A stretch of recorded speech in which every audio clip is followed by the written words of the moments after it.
Hello and welcome. My name is Ellen Begay. I am an inspiration guide. After all the blessings and trials life has thrown at me, I have decided to take this time to help others who may find themselves in the exact same positions I was in at different points in my life. Over this series, I will share personal experiences and how they turned out based on the choices that I made.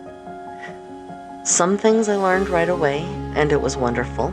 Others took years, decades even, to find the next step. One of the first questions I tend to get when I tell people that I am an inspiration guide and that my company is called InspirationAttackCo, I get a lot of people that go, "Oh, I like that. Inspiration attack." But attack sounds vicious.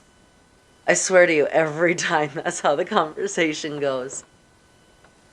And so I want to put the story out there of how Inspiration Attack came to be. A couple of years ago, I was starting to play with the idea of having a podcast and really was just at the beginning trying to figure out how to put it all together. I went to my friend Anna's house and we were sitting and catching up, and a little backstory on Anna. I've known her since my kids were like 4 and 5 years old. And we've always kind of come back into each other's lives and then went back out and then came back in and went back out, and it's just the way life goes sometimes. Well, on this particular catch-up time, we're sitting and chatting, and I'm talking about doing the podcast, and I remember she used to sing. And I was asking her about, how do you do your editing, and how do you do this, and how do you do that? And she had somebody else that was doing that part for her. But as we sat and talked, she started thinking about it, and she said, "Oh, wait, I have a microphone that I'm never going to use. Do you want it for your podcast?" And I said, "Oh my God, I would love that." So she came down and she brought me my first microphone. Well, it got to be time that it was time for me to get going. And as I was leaving, I kept having this overwhelming feeling. Kind of felt like anxiety, but I knew it wasn't anxiety because I wasn't upset. I wasn't scared. I was happy. So we said our goodbyes, and I got in my car and I'm driving along.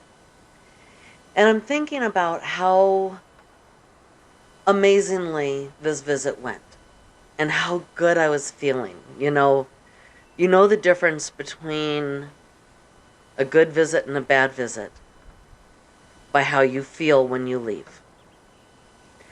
When you leave somebody and you feel drained and you feel like, "Oh my gosh, I'm so glad to be done with that. I just don't have the energy for them," might be something that you need to take a look at. Those are the relationships that can prevent you from moving forward on your journey sometimes. I'm not saying all the time. I'm not saying everybody. I'm saying there are many cases where that happens. But when you leave somebody's house and you feel uplifted and happy and like the weight of the world has been taken off your shoulders, not only celebrate that friendship, but also do the same for that person. Be the same energy for that person so that you're not the one being an energy vampire. So that being said, let me get back. So I'm driving along and I'm thinking about how amazing and wonderful everything is in this exact moment in time.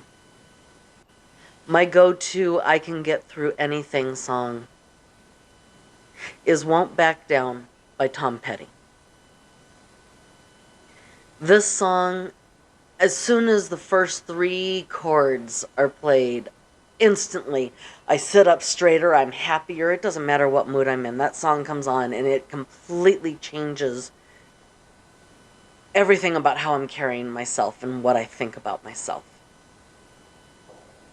And every time that song comes on, I have to pay homage. Everybody has to be quiet, and I'm going to sing out at the top of my lungs so that I can truly feel my connection with Tom.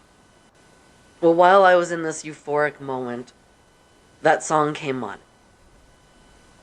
And it took me from a euphoria that I thought couldn't get any brighter to one that was magnified by about 1,000,000. And I looked at the clock and it was 11:11. My number people, you know what I'm talking about. Those of you that don't know, I'll do an episode on it sometime. I started shaking. And I knew I needed to pull my car off to the side, so I pulled off into a neighborhood. And I sat there taking some deep breaths for a minute, using my tools that I knew would calm an anxiety attack. I was using for whatever this was, because this was something so beyond euphoric, I couldn't even put words to it. Then there was a series of other numbers, and I don't remember exactly what it was. It was like the charge on my phone was 55, and the miles tracker in the car had like 3 numbers in a row, and there were just sequences of numbers surrounding me, almost like a hug. And I know it sounds crazy, but in that moment, I was sitting there and so happy and just vibrating, and all of a sudden, this little voice in my head screams out, "It's an inspiration attack." I fell so in love with that, I called my own phone number and left myself a voice message because I did not want to forget Inspiration Attack. And I knew from that moment, everything going forward, this was going to be my company. This is what everything was going to fall under. It was InspirationAttackCo. This was my next step. It has been an absolute whirlwind since then. I gotta tell you. Oh, things have been up, things have been down. It's been a roller coaster. It's been sideways. It's been upside down. It's been every which direction you can possibly go. And bless Adrian's heart for being there by me through the whole thing. Because I don't know that I could have made it through this without him. Those are the people that you want in your life. The people that make you see the good in the world, the good in yourself, the good in them, the good in everything. When you surround yourself with people like this, it changes you. It changes your outlook on life. It changes everything. And sometimes when you're weeding out the quote-unquote negative people from your life, it's a difficult thing to do. I'm not going to lie. It is not easy to tell your best friend of 10, 20, 30, 50 years that this friendship just doesn't work in your life anymore. Because when you start becoming positive and you start restricting who gets your energy, first of all, a lot of those people are going to come back and they're going to be pissed. First thing out of their mouth is going to be, "After everything that I've done for you." Like somehow that's going to guilt you into all of a sudden not having the feelings that you're feeling.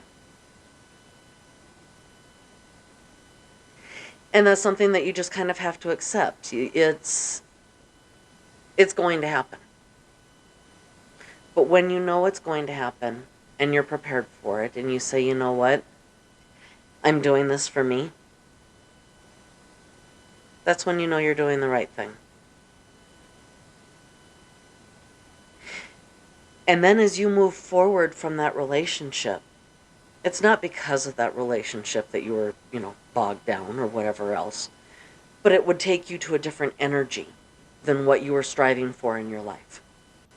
Once you have that energy, once you start recognizing that energy, hold on to it with everything you have. Because the only person that you are with 100% of the time, from birth till death, is you. So you need to find out what life you want, and you need to go after it. That is all of our time for today. I hope you have an absolutely amazing day, and whatever you are going through right now, focus on the next 5 steps. Have an amazing day. Thank you for joining me. And remember, stay inspired.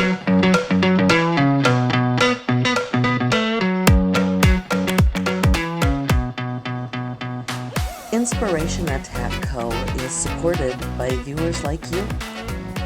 If you find these videos helpful, please join me at patreon.com/InspirationAttackCo. Thank you for all of your support, and until next time, stay inspired.